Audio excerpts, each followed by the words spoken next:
ভগবান শ্রীকৃষ্ণ বলছেন, আত্মা নাই এইরূপ ধারণায় অজ্ঞান, আত্মা মরিয়াছেন এইরূপ ধারণায় আবরণ। আত্মা মরিয়াছেন বলিয়া দুঃখ হইতেছে, উহাই বিক্ষেপ। অজ্ঞান আবরণ বিক্ষেপ, এই তিনটি বন্ধন অবস্থা আর মুক্তি অবস্থা বুঝিবার জন্য একটি গল্প শ্রবণ করো। 10 জন লোক নদী পার হইয়া পরপারে গিয়াছে।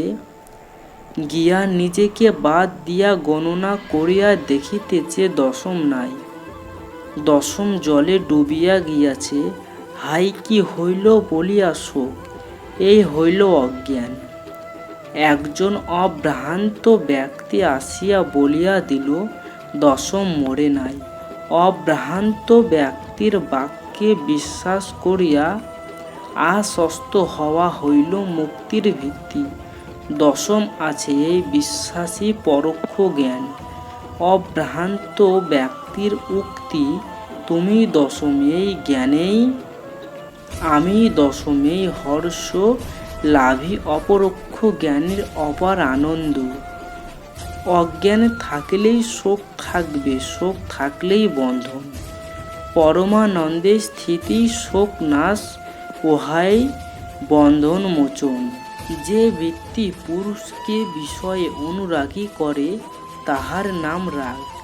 এই রাগের নাম কাম গর্ভ। কাম গর্ভ রজগুণের স্বরূপ। এই রজগুণ হইতে তৃষ্ণা এবং আসক্তি জন্মে। তৃষ্ণা ও আসক্তি রজগুণ জনিত কর্মবন্ধন। সত্যগুণ সুখ ও জ্ঞান সঙ্গে বদ্ধ করে, আর রজগুণ তাহা কর্মবন্ধন হয়। অপ্রাপ্ত বস্তু পাইবার যে বলবতী ইচ্ছা, তাহার নাম তৃষ্ণা। আর প্রাপ্ত বস্তু বিনাশ পথে ছুটিলে ও তাহাকে রক্ষা করিবার যে ইচ্ছা, তাহার নাম সঙ্গ বা আসক্তি। বিষয়ে অনুরাগ জন্মালেই নানা প্রকার কার্য হয়। জীব বিষয় অনুরাগের বশে নানা কর্মে প্রবৃত্ত হয় এবং বন্ধনে পড়ে।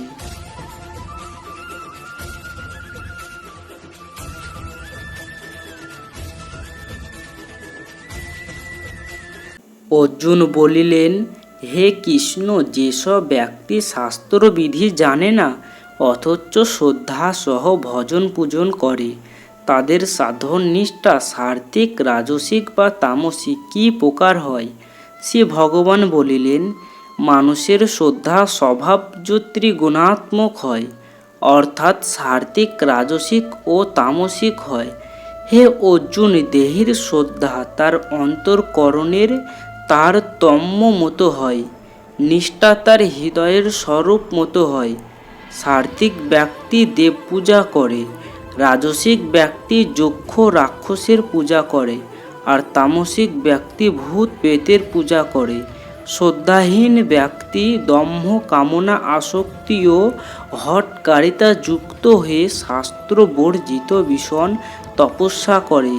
তারা নিজের পঞ্চভৌতিক শরীরকে এবং অন্তরে স্থিত আমাকেও কষ্ট দেয়। এই অজ্ঞ ব্যক্তিরা অসুর স্বভাবের। এবার শোনো, সকলের আহার, যজ্ঞ, তপস্যা এবং দানও 3 প্রকার হয়।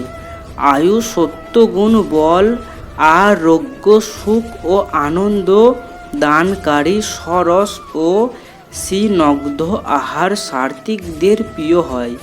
অতি কটু, লবণাক্ত, গরম, ঝাল, তীক্ষ্ণ, রুক্ষ ও প্রিয় হয়, যা দুঃখ, শোক ও ব্যাধিগ্রস্ত করে। তামসিক ব্যক্তিরা বাসি, উচ্ছিষ্ট, দুর্গন্ধযুক্ত, রসহীন ও অপবিত্র খাদ্য পছন্দ করে। ফলেচ্ছা বর্জিত কর্তব্যবোধে এক মনে শাস্ত্রসম্মত যজ্ঞ সাত্ত্বিকেরা করে থাকে। শাস্ত্রবিহীন, অন্নদান রহিত, মন্ত্র ও দক্ষিণাহীন, অশ্রদ্ধাসহ কৃত যজ্ঞ তামসিক ব্যক্তি করে থাকে। তপস্যা 3 প্রকার, সাত্ত্বিক, বাচিক ও মানসিক। দেবতা, ব্রাহ্মণ, গুরু ও জ্ঞানীজনের পূজা, সুচিতা, সরলতা, ব্রহ্মচর্য পালন অহিংসা ইত্যাদি শারীরিক তপস্যা। অনুদেগ করো সত্য প্রিয় ও হিতকারী বচন, ধর্মগ্রন্থ পাঠ ও অভ্যাস এগুলি বাচিক তপ। চিত্রপ্রসন্নতা, সৌম্য ভাব, মৌনতা, আত্মসংযম ও চিত্রশুদ্ধতাকে মানসিক তপ বলে। পরম শ্রদ্ধা সহ ফলকাঙ্ক্ষাহীন হয়ে কৃত এই ত্রিবিধ তপকে সাত্ত্বিক তপস্যা বলা হয়।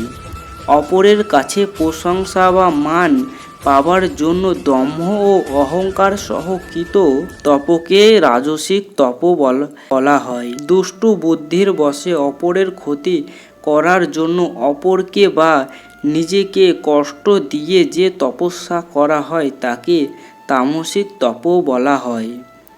প্রত্যুত্তরের আশা না রেখে দেশ কাল পাত্র অনুসারে অনুপকারী ব্যক্তিকে কর্তব্য হিসাবে যে দান করা হয় তাকে সাত্ত্বিক দান বলে।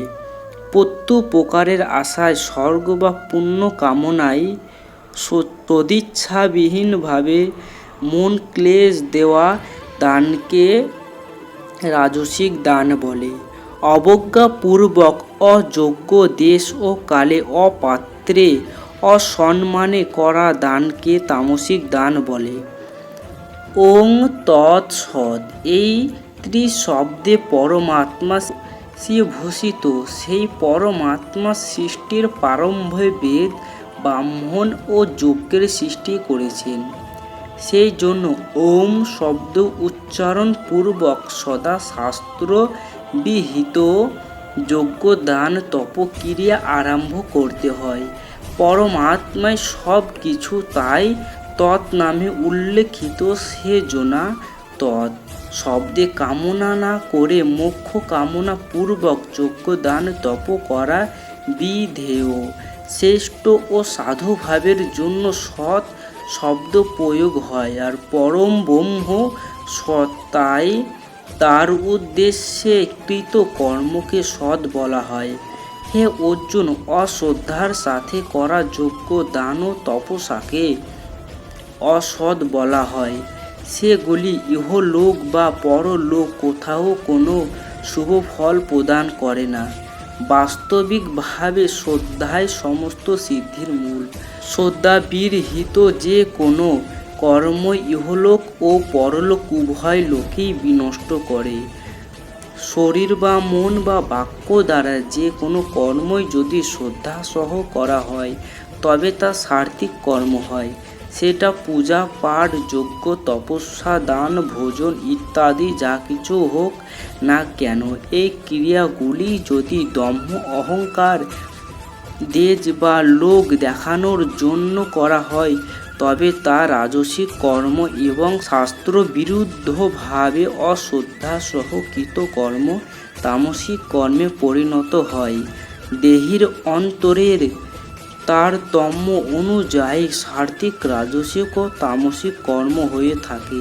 অর্জুন বলিলেন, হে কৃষ্ণ, হে ঋষিকেশ, সন্ন্যাস ও ত্যাগের বিষয় কি পার্থক্য আমি জানতে ইচ্ছা করি। শ্রী ভগবান বলিলেন, জ্ঞানের কাম্য কর্ম ত্যাগকেই সন্ন্যাস বলিয়া জানবে, আবার সর্বপ্রকার কর্মফল ত্যাগকেই জ্ঞানীরা ত্যাগ বলিয়াও থাকেন। অনেক পণ্ডিত আবার বলেন যে বন্ধন দোষ যে কর্মে আছে তাহা ত্যাগ করা উচিত। আবার অনেক পণ্ডিত বলে যে যজ্ঞ, দান, তপস্যা এই সকল ত্যাগ করা চলে না। হে মহাবীর অর্জুন, আমি এই ত্যাগ বিষয়ে তোমায় নিশ্চয় করিয়া বলিতেছি, শ্রবণ করো। ত্যাগ ত্রিবিধ। যজ্ঞ, দান, তপস্যারূপ কর্ম পরিত্যাগ করা উচিত নয়, উহা অবশ্য করণীয়। হে মহাবীর অর্জুন, আমি এই ত্যাগ বিষয়ে তোমায় নিশ্চয় করিয়া বলিতেছি, শ্রবণ করো। ত্যাগ ত্রিবিধ। যজ্ঞ, দান, তপস্যারূপ কর্ম পরিত্যাগ করা উচিত নয়, উহা অবশ্য করণীয়। কারণ ইহা মনীষীদের পবিত্রতা আনয়নকারী হইয়া থাকে।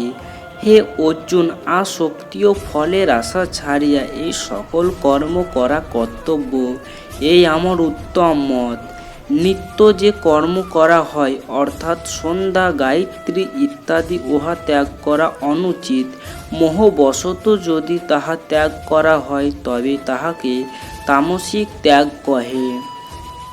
যে সাধক তোমার আমি বলিয়া একবারও আমার শরণাগত হয়, হইয়া আমার নিকট হইতে অভয় যাচনা করে, সে যদি নীচ হইতে ও নীচ হয় তথাপি আমি তাহাকে অভয় প্রদান করি। এই আমার ব্রত, এই আমার প্রতিজ্ঞা। প্রথম প্রকার শরণাপত্তির সাধনার কথা শ্রবণ করো। সংসার নিঃশেপ শীত সাধক কাতর প্রাণে আমার নিকট প্রার্থনা করেন, হে আমার দেবতা, আমি আর কার হইব? আমি তোমার হইলাম। আমি কত লোকের হইতে গিয়েছিলাম, কখনো সংসারের হয়েছিলাম, কখনো স্ত্রীর হয়েছিলাম, কখনো পুত্র কন্যার হয়েছিলাম, কখনো বন্ধু বান্ধবের হয়েছিলাম। যেখানে যাহার কথা শুনিয়াছিলাম তাহাকেই ভালোবাসিতে ছুটিয়াছিলাম, কিন্তু আমাকে অভয় দিতে তো কেহই পারিল না। তুমি ভিন্ন অভয়দাতা কে? তুমি ভিন্ন মৃত্যু সংসার সাগর হইতে কে পার করিতে পারে? তুমি ভিন্ন প্রাণের জ্বালা জুড়াইতে আর সামর্থ্য কার? হে ভগবান, হে আমার প্রভু, আমি তোমার হইলাম। তোমার আমি আর কারও নই। আমি কাম ক্রোধের আর হইতে চাই না, আমি লোভ মোহের আর হইতে চাহি না, আমি রূপ রসের আর হইতে চাহি না, আমি কোনো প্রকার ভোগের আর হইতে চাহি না। আমি তোমার পারোদ্ধ বসে আমায় যাহাই কেন করিতে হোক, আমি যে তোমার উহা আর ভুলিব না। যাহা হয় সব সহ করিয়া যাইব। আমার একমাত্র থাকিবে তুমি। কর্ম স্রোতে আমি যে অবস্থায় পড়ি না কেন, আমি সকলই সহ করিব। আমি ভাবিব আমার সকল অবস্থায় তুমি জানিতেছ। আমার যাতনা দূর করিয়া আমাকে তোমার করিয়া লইবার জন্যই তুমি পূর্বকৃত কর্ম ভোগ করাইয়া দিতেছ। পূর্ব কর্ম ফলে আমার যাহাই কেন আসুক না, আমি অতিশয় যাতনা পাইলে ও উহা তোমার স্নেহের দান মনে করিতে চেষ্টা করিব। তুমি আমায় নির্মল করিয়া তোমার করে তুলিয়া লইয়া উপযুক্ত করিয়া লইতেছ ভাবিয়া কিছুতেই হতাশ হইব না। সব সহ করিয়া বলিব, আমি যে তোমার সহ করিবার শক্তিও তোমার কাছে চাহিব। এই সাধনা যে অত্যন্ত সহজ তাহা ভাবিও না। শরীর দ্বারা, মন দ্বারা, বাক্য দ্বারা যে কর্মই করা হোক না কেন, সকল কর্মের আদিতে, সকল অলৌকিক বা বৈদিক কর্মের প্রথমেই বলিতে অভ্যাস করো, আমি তোমার, তুমি আমায় রক্ষা করো, আমি তোমার শরণাগত। সাধক এই অবস্থায় শ্রী ভগবানের ওপর জোর করে না, শ্রী ভগবানের সহিত এক হইতে ও চায় না। সাধক আমি তোমার এই সাধনা অভ্যাস করতে করতে আমার নিকট প্রার্থনা করে। অবিনয়ম পনয় বিষ্ণু দময় মনঃ সময় বিষয়মিজ্ঞ তৃষ্ণাম ভূতদয়ম বিস্তারিয় তারিয় সংসার সাগরতঃ। হে বিষ্ণু, আমার অভিনয় দূর করো, মন দমন করো, বিষয় তৃষ্ণা শান্ত করো, আমি যেন সর্বভূতে দয়া বিস্তার করিতে পারি। হে প্রভু, আমাকে সংসার সাগর হইতে ত্রাণ করো।